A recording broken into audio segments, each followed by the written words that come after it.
छत्रपती संभाजीनगरमध्ये भगवान श्री परशुराम जन्मोत्सव मोठ्या उत्साहात साजरा होणार आहे। ब्राह्मण समाज समन्वय समितीच्या वतीने रविवारी भव्य शोभायात्रा, रत्नपूजन, वाहन रॅलीसह विविध कार्यक्रमांचे आयोजन करण्यात आले आहे।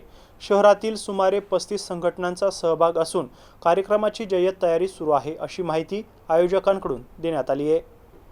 परशुराम जन्मोत्सव 2026च्या अंतर्गत आम्ही 10 एप्रिल पासून कार्यक्रम सुरुवात केलेले आहेत। 10 एप्रिलला महिला क्रिकेट स्पर्धा झाल्या। त्याच्यानंतर 12 एप्रिलला रक्तदान शिबिर आयोजित करण्यात आलं होतं। त्यानंतर आता 17 तारखेला जे आहे ते मोफत रोग निदान शिबिर आहे राम मंदिरामध्ये। यानंतर 18 तारखेला क्रांती चौकामध्ये वेद शांती पठणचा कार्यक्रम आहे। त्याच दिवशी महिलाचा कार्यक्रम आहे। मुंबईच्या मंजुषा कुलकर्णी त्या ठिकाणी येऊन मार्गदर्शन करणार आहेत। 19 तारखेला सकाळी स्तंभपूजनाचा कार्यक्रम आहे, वाहन रॅली आहे, विविध मंत संत त्या ठिकाणी, विविध धर्मगुरू त्या ठिकाणी हजर राहणार आहेत।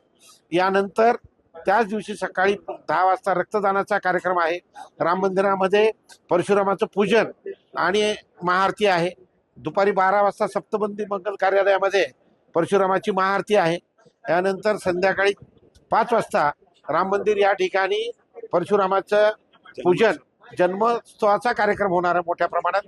आणि यामध्ये हजारो लोक सहभागी असतील साहेब। संख्या आता जनतेच्यावर आहे आणि दरवर्षी 22,000 लोक सहभागी असतात। यावर्षी तशीच प्रचंड संख्या राहील, यात काही शंका नाही।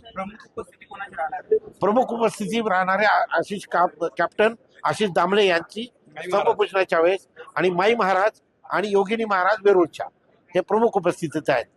त्यानंतर अखिल भारतीय वारकरी संप्रदायाचे नवनाथ आंधळे महाराज हे देखील येणार आहेत।